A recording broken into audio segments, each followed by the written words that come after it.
거듭나야 똑바로 보입니다. 다시 한번 좀 크게 해볼까요? 거듭나야 똑바로 보입니다. 보아야 할 것, 알아야 할 것을 제대로 보지 못하고 알지 못하는 것은 인생의 실패자가 될 수 있는 가능성이 많이 생깁니다. 제대로 보지 못했는데, 제대로 알지 못하는데 성공할 가능성이 없어지는 거죠. 잘못 보고 잘 알지 못하게 되는 것, 이유가 뭘까? 성향의 문제일 거라고 그렇게 제가 말씀을 준비하면서 생각하게 되었습니다. 사람이 갖고 있는 성향 때문에 그렇겠구나. 사람이 갖고 있는 성향, 성질의 경향, 여러분 우리들이 잘 알고 있듯이 잘 안 바뀝니다. 자, 내가 인생의 실패자가 될 수 있는데, 잘못될 수 있는데 그 성향을 고쳐야 되겠는데 이게 잘 안 된다는 얘기를 하는 겁니다. 그러면 실패자로 끝날 것이냐? 그렇게 돼서는 안 되지요. 성공자가 되어야죠. 인생의 성공자, 삶의 성공자가 되어야 되겠죠. 어떻게 하면 성공할 수 있을까? 사람의 성향이라는 것은 어떤 경향을 띠고 있을까?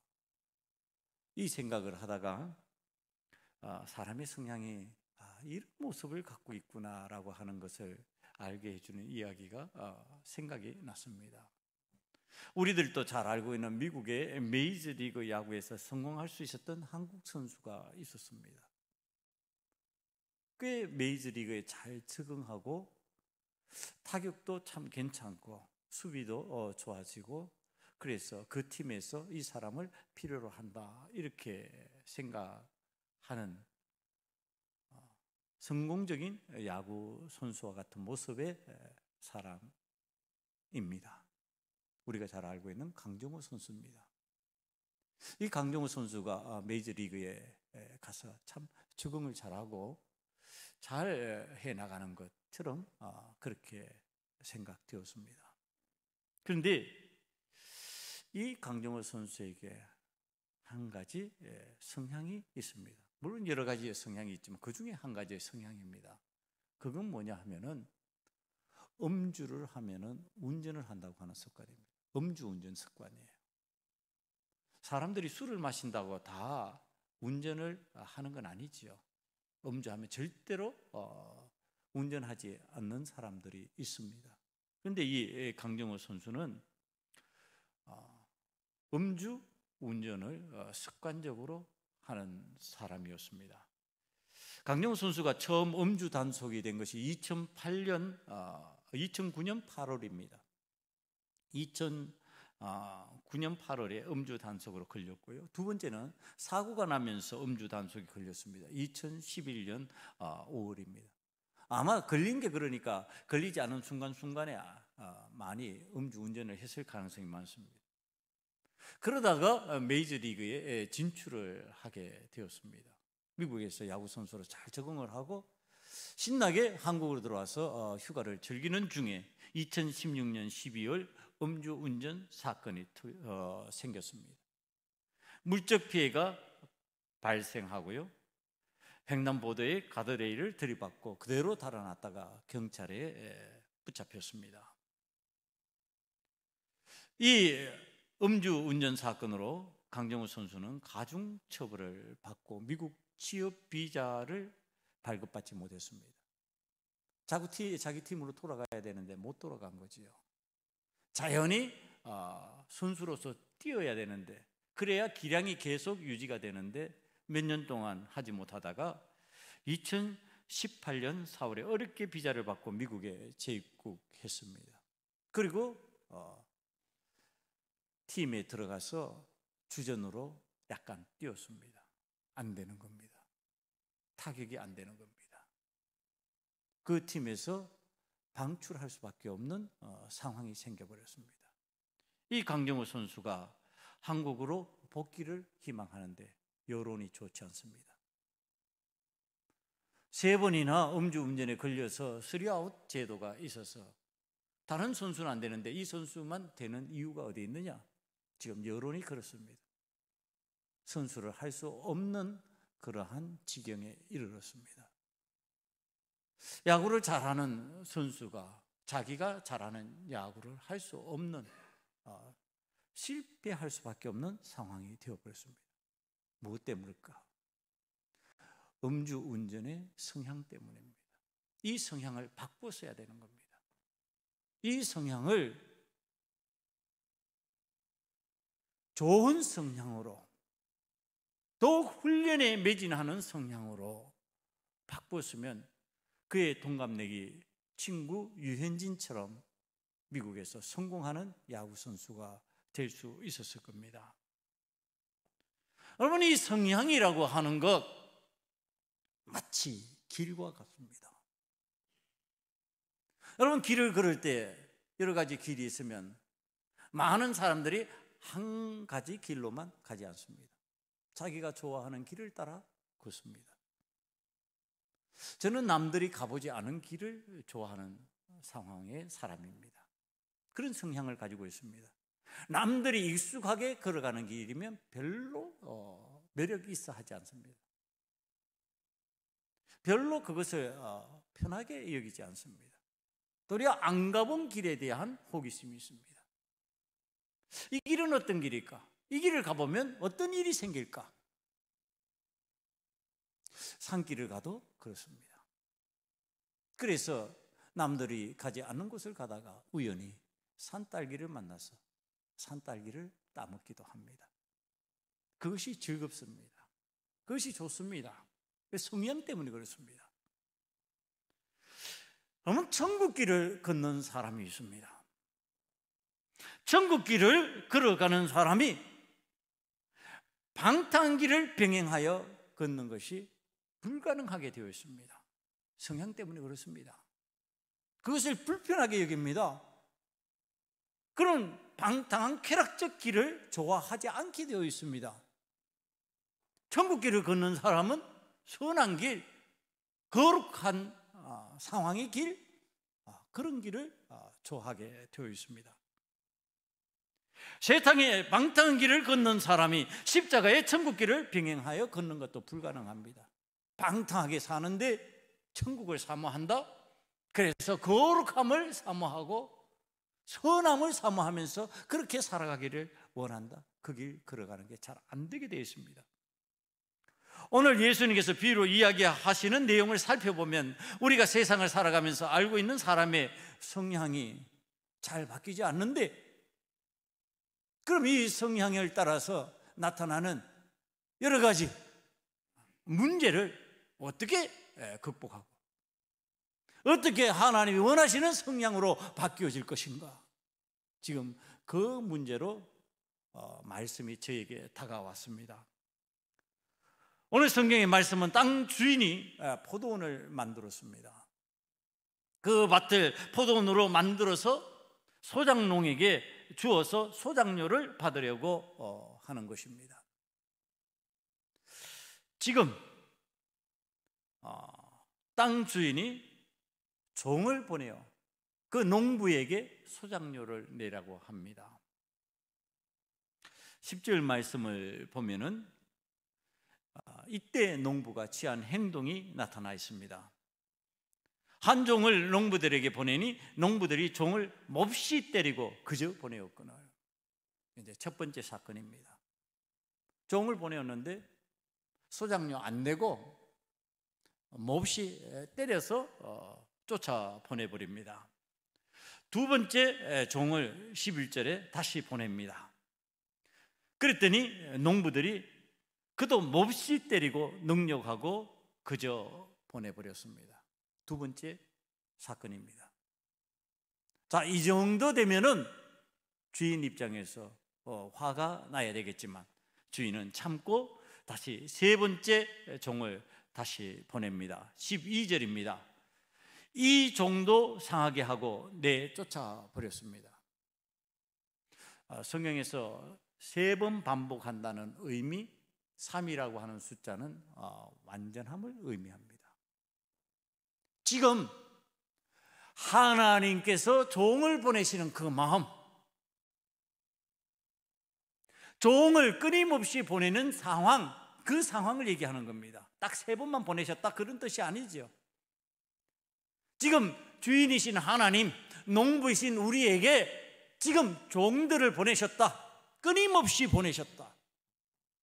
그런데 거듭 반복하여서 땅 주인의 종들을 대하는 농부의 행태가 어땠냐? 그 농부들이 어떤 성향을 보였냐? 악한 성향이다.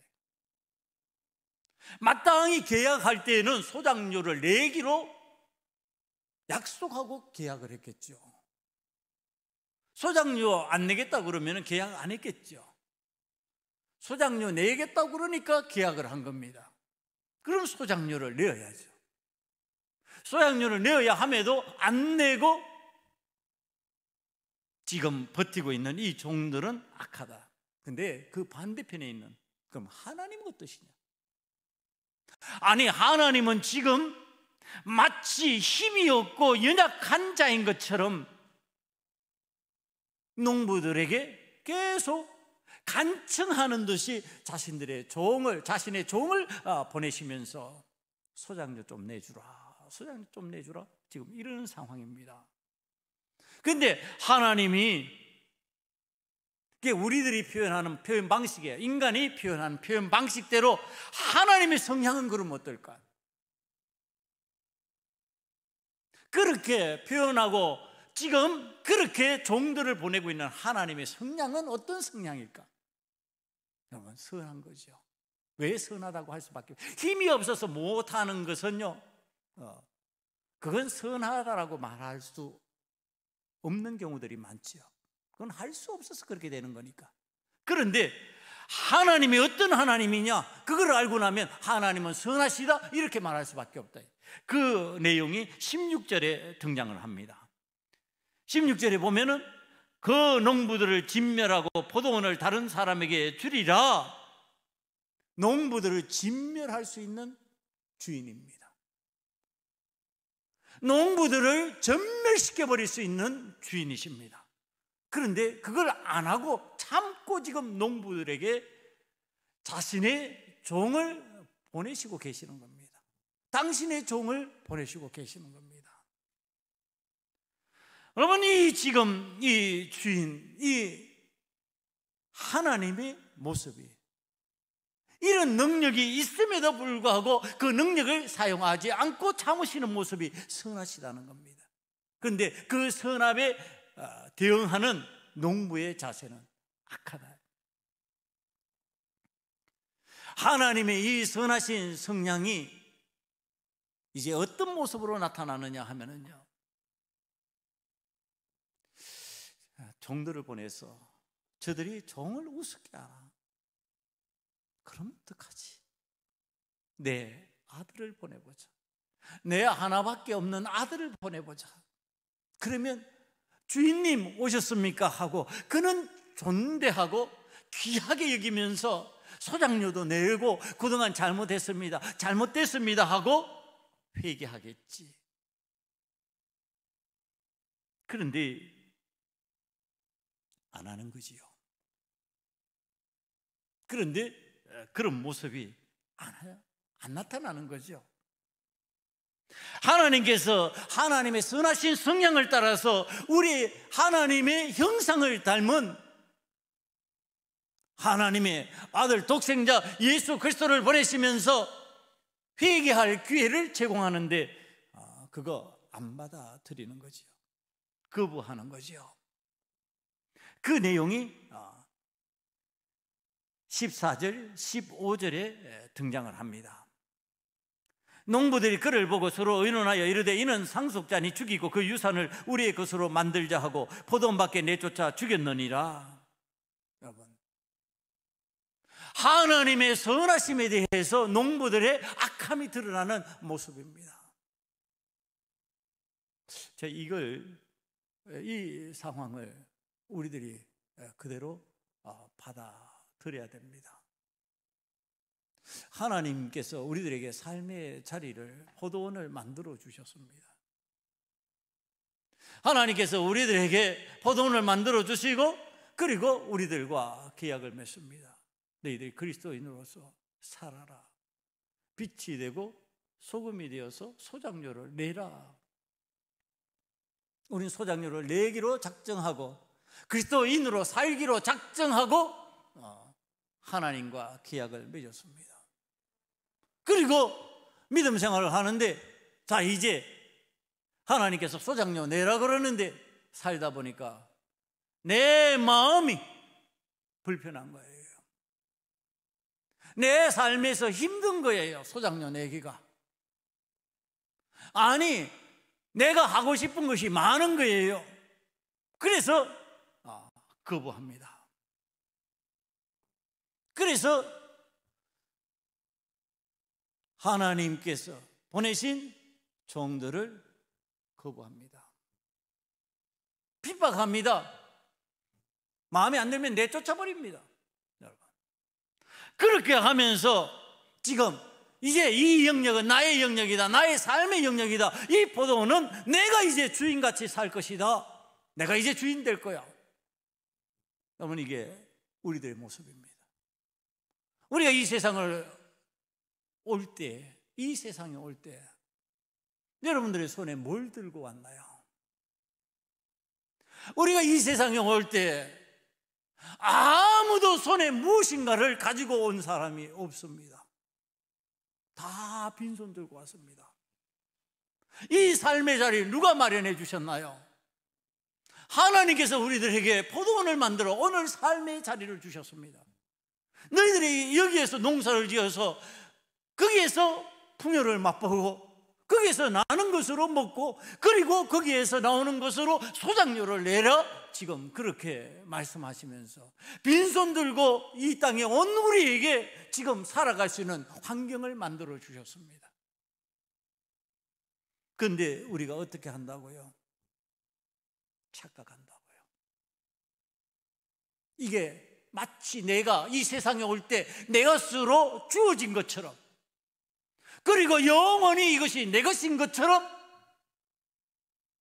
소작료 내는 것도 거부하고 주인 되시는 하나님의 아들조차도 내 삶에서 필요하면은 거부해버리는 현상이 생기는 겁니다.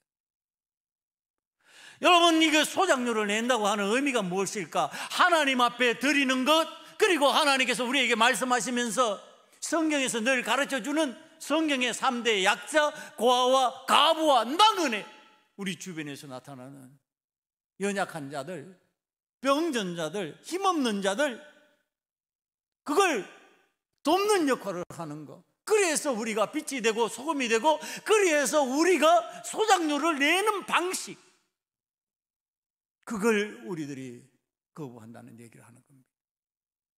내가 힘들어요, 내가 어려워요. 아니, 여전히 우리는 하나님께로부터 빈손으로 와서 받은 것이 있음에도 불구하고 못 내겠다고 그러는 거죠. 못하겠다고 그러는 거죠. 이게 악한 성향이라는 겁니다.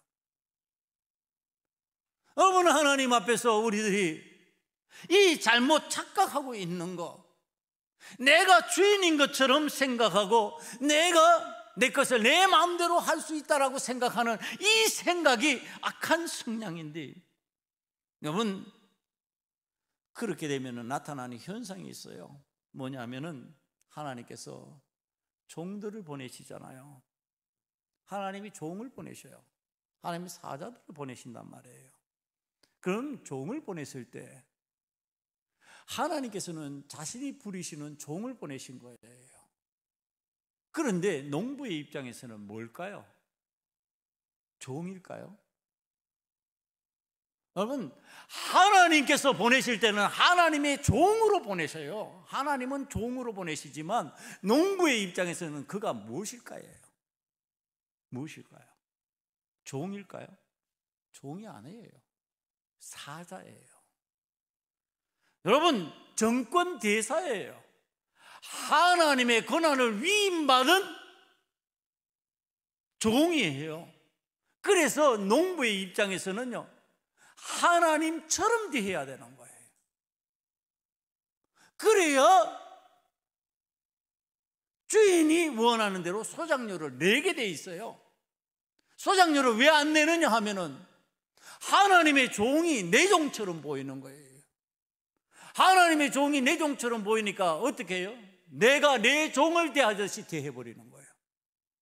내가 내 종을 대하듯이 지금 성경에 나와 있는 대로 때리고 능욕하고 그저 돌려보내버리는 거예요. 하나님의 정권대사, 하나님께서 권한을 위임해 준 종으로 보이면은요, 그렇게 못해요. 그렇게 안 하게 돼 있어요. 그런데 내 종처럼 여겨지니까 하나님의 종이, 그러니까 하나님하고 동등하게 되려고 하는 생각이에요. 하나님과 동급인 것처럼 자신이 판단하고 생각하는 거예요. 그래서 하나님의 종을 때리고 능욕하고 마음대로 괴롭혀 버리는 거예요. 그러면서 생각하는 거예요. 야, 내 삶에 들어와가지고 저가 내 삶을 축내려고 한다. 내 이익을 깎아내려고 한다. 이 일을 한 번 하는 것이 아니라 3번 반복을 했어요. 3번 반복했다는 것은 계속 그렇게 하고 있다는 뜻이에요. 아니, 주인의 아들이 왔는데도 여전히 그런 모습으로 우리들이 하고 있는 그러한 성향을 갖고 있다는 뜻이에요.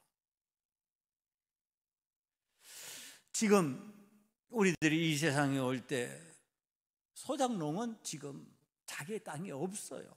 주인이 포도원을 줬을 뿐이에요. 빌려줬을 뿐이에요. 우리들이 이 세상에 왔다가 살다가 가는데 한 사람도 예외 없이 다 빈손으로 간다니까요. 제가 많은 장례를 집례해봤지만 뭘 많이 움켜쥐고 가는 사람 한 사람도 못 봤어요. 다 놓고 가요. 아무리 재산이 많아도, 아무리 부유하게 살았던 사람이라 할지라도요, 그 손에 뭘 쥐고 가는 것을 제가 못 봤어요. 다 놓고 가요. 아니, 요즘에는 확실하게 빈손으로 가는 거 보여줘요. 왜요? 불 속에 집어넣고 마지막 시신을 태우잖아요. 이거 땅속에 묻는 것도 아니에요. 불에 태워서 싹 다 없어지게 만들어버려요. 아니, 뭘 가지고 가냐고요. 그런데 착각하는 거예요. 마치 영원히 나의 것이라도 되는 것처럼 하나님께서 기회를 제공하시면서 그거 아니다, 그 생각 잘못된 생각이다, 내 아들을 보낼 테니까 그로 말미암아 회개하고 고쳐라. 종들은 그렇다 치자, 내 아들을 보냈는데 그래도 못 고치겠니? 이게 하나님의 마음이에요. 그런데 우리들이 자꾸 착각하는 거예요. 아니, 내 욕심대로 할 수 있어요. 내가 하고 싶은 대로 할 수 있어요. 주인의 아들이 죽었으니까 이제는 쾌제를 부르면서 이건 내 영역이죠, 이것은 내 거죠, 이것은 나의 것이죠. 그럼 그렇게 되니까 교회도 세습이 나오는 거예요. 아니, 내 건데 내가 땀 흘려서 개척하고 내가 땀 흘려서 이렇게 크게 만들었는데 이거 내 거니까 내 아들이 해야지, 다른 사람 오면 안 되지. 여러분, 이렇게 되는 거죠. 자연히 그런 쪽으로 흘러가는 거지요. 지금 이 악함을 하나님께서 어떻게 보시느냐? 이제 주님께서 그 말씀을 하십니다. 농부들에게 와서 가만히 놔둘 것 같냐? 여러분, 이거는 하나님의 공의의 문제예요. 하나님의 의의 문제예요. 사랑의 문제가 아니에요. 이거 가만히 놔둘 수가 없는 거예요. 이런 불의한 일을 가만히 놔두면은 불의한 일은 지속되는 거예요. 그러니까 이 불의를 막기 위해서 지금 주님께서 하시는 말씀이에요. 진멸시켜버리지 않겠느냐? 주인이 오셔서 낙한 농부들을 진멸시켜버리지 아니하시겠느냐? 그러니까 그 말을 듣고 있던 사람들이요, 자기들의 말같이 여겨지거든요. 자기의 말로 들리는 거예요. 들리니까 16절에서 이렇게 말하고 있어요. 와서 그 농부들을 진멸하고 포도원을 다른 사람에게 주리라 하시니 사람들이 듣고 이르되 그렇게 되지 말아지이다. 이게 뭐냐 하면은, 예수님 그렇게 되면 안 되죠. 진멸당하면 안 되죠. 이러면 사랑이 많으신 주님께서 어떻게 해야 돼요? 그래, 진멸당하면 안 되지, 이렇게 얘기해야 되잖아요. 근데 주님께서 더 심한 말씀을 하십니다. 주님이 지금 돌 위에 떨어지는 자는 깨어지겠고 돌 위에 사람이 떨어지면 그를 가루로 만들어 버릴 것이다. 심판을 얘기하는 거예요. 심판이 임한다는 겁니다. 진멸될 것이라고 얘기하는 겁니다. 그리 되면 안 되죠. 아니, 그리 될 것이다. 심판이 임한다. 예수님이 건축자의 버린 돌, 모퉁이의 머릿돌이 되신 그 예수님, 사도행전 4장 12절에 나와 있는 말씀처럼 이 예수는 너희 건축자들의 버린 돌로서 집 모퉁이의 머릿돌이 되었느니라. 이 말씀을 인용하신 지금 내용이에요. 이 말씀을 인용하신 것처럼 지금 설명하고 이런 거예요. 돌이 너희 위에 떨어지든지 너희가 돌 위에 떨어지든지 너희는 부서뜨려질 것이다. 진멸당할 것이다. 그렇게 안 되는 것이 아니고 그렇게 된다, 그렇게 얘기하는 겁니다. 뭘 안 하면요? 회개치 아니하면. 너희들이 소장료 안 냈던 거 소장료 내지 아니하면은, 너희들이 삶의 방식을 바꾸고 너희들의 성향을 바꾸지 아니하면은 임할 심판이다, 이렇게 얘기를 하는 겁니다. 여러분, 진멸이라고 하는 단어의 뜻을 아시지요? 삶의 흔적이 없이 만들어버리는 것이 진멸입니다. 여러분, 삶의 흔적이 없어진다는 것이 무슨 뜻일까요?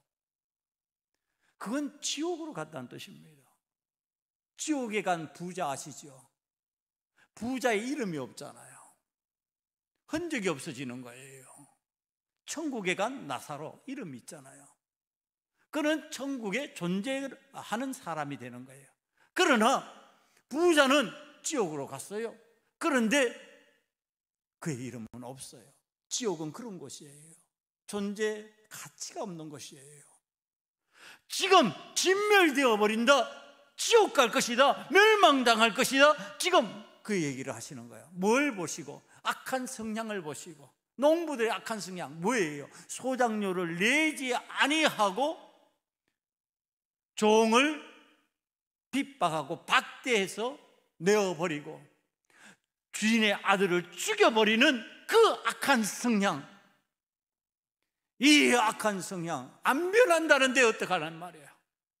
이 악한 성향이 잘 안 변한답니다. 여러분도 알고 나도 아는 내용이에요. 성향이 잘 바뀌냐 말이에요. 성질의 경향이라는 것, 그거 잘 바뀌냐? 안 바뀐다니까. 잘. 그럼 어떡하냐 말이에요. 그 성향 안 바뀌고 그럼 그렇게 멸망당해야 되느냐? 그럼 그렇게 되어야 되느냐? 아니, 성경은 방법을 가르치시고 있습니다. 요한복음 3장 5절에서 이렇게 말씀하십니다. 예수께서 대답하시되 진실로 진실로 내게 이르노니 사람이 물과 성령으로 나지 아니하면 하나님 나라에 들어갈 수 없느니라. 베드로전서 1장 3절입니다. 우리 주 예수 그리스도의 아버지 하나님을 찬송하리로다. 그의 많으신 긍휼대로 예수 그리스도를 죽은 자 가운데서 부활하게 하심으로 말미암아 우리를 거듭나게 하사 산 소망이 있게 하시며, 베드로전서 1장 23절에 너희가 거듭난 것은 썩어진 씨로 된 것이 아니요 썩지 아니할 씨로 된 것이니 살아있고 항상 있는 하나님의 말씀으로 되었느니라. 방법 가르쳐 주셨어요. 성향이 바뀐답니다. 어떻게? 거듭나면은. 안 바뀐다면은 죽어야죠. 죽고 다시 살아야지요. 그리고 새로운 삶을 살아야죠. 그게 거듭남이에요. 우리가 예수 그리스도로 말미암아 하나님의 아들로 말미암아 우리의 성향이 바뀌어질 수 있는 것을 가르치는 거예요. 예수님과 함께 십자가에서 죽어버리는 거예요. 예수님과 함께 나의 육적 소망, 나의 육적인 욕망, 이런 것들을 거기에 다 박아버리고 죽어버리는 거예요. 그리고 예수님과 함께 다시 부활의 새 생명으로 거듭나는 겁니다. 이 거듭남의 은혜를 통하여서 성향이 바뀌는 거죠. 성향이 바뀌어지면은 나타나는 현상에 관해서 잘 알려줄 수 있는 신약의 두 사람을 꼽으라, 그렇게 저에게 말한다면 두 사람 얘기하고 싶은 사람, 우리가 잘 아는, 제가 좋아하는 삭개오예요. 그 중에 한 사람, 삭개오. 볼품없잖아요. 키 작고요. 우리가 어릴 때는 난쟁이 삭개오 그렇게 배웠어요. 그러니까 외모가 참 작고 볼품없어서 사람들이 많이 놀리고 장난쳤을 거예요. 그런데 세상을 살아가다 보니까 알게 된 게 있어요. 야, 세상에서 돈 많으면은 함부로 못하는구나. 그리고서 그가 세리가 되었죠. 이스라엘에서 세리가 된다고 하는 것은 죄인이 되는 거였어요. 그 공동체에서 욕을 먹고 비난을 받아요. 로마 정부에 세금을 거두어내면서 자기는 얼마든지 착복할 수 있는 기회를 갖는 대신에 자기의 친구, 자기의 이웃들이 다 사라져버리는 거예요. 죄인이라고 손가락질하면서 함께 하잖아요. 내가 이렇게 살아서라도 돈을 모을 것이다. 그는 그곳의 선수가 되었어요. 그 선수가 세리장이에요. 세리 중에 장, 세리 중에도 선수예요. 그러니까 그런 일에 선수가 되었어요. 돈을 잘 걷어들이고, 그리고 로마 정부에 붙어서 자기의 민족을 괴롭히면서도 부유함으로 살 수 있는 사람이 되어버렸어요. 그런데 그가 예수님을 만났어요. 예수님을 만나고 나니까 그게 아니에요. 잘못됐어요. 내 삶의 성향이 잘못되었어요. 내가 이때까지 생각해왔던 방향과 삶의 내용이 너무너무 잘못되었어요. 그래서 주님 앞에 고백하는 거예요. 주여, 이제 내 재산의 절반을 가난한 사람을 위해서 내어놓을 것입니다. 소장료 내어놓는 거예요. 내가 이제 남의 것을 토색했다면 4배로 갚겠습니다. 소장료 내어놓는 거예요. 내가 이제는 나를 위해서 부유하게 사는 것이 아니라 주님의 뜻대로 한번 살아보렵니다. 전에 움켜잡았던 거 놓아야 된다는 사실을 거듭나면서 알게 된 거예요.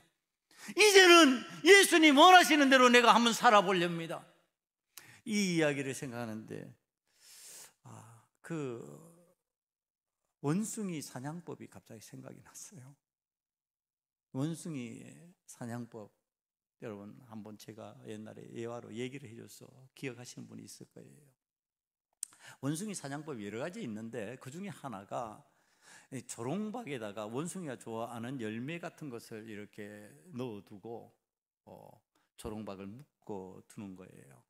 그럼 원숭이가 그걸 냄새 맡고 알아서 오잖아요. 조롱박에 손을 넣죠. 조롱박이니까 손을 넣고, 그 다음에 열매를 딱 움켜쥐고 나면은 이 주먹이 딱 쥐어지는 순간에 못 빠져나오는 거예요. 그래서 막 혼자 있을 때는 괜찮아요. 씨름하면서 막 괜찮은데 저기 사람인지 사냥꾼이 오는 거예요. 원숭이 사냥꾼이. 원숭이도 알잖아요. 원숭이 사냥꾼이라는 것을 본능적으로 알거든요. 도망을 가야 되는데 자기 손에 잡은 것을 못 놓는 거예요.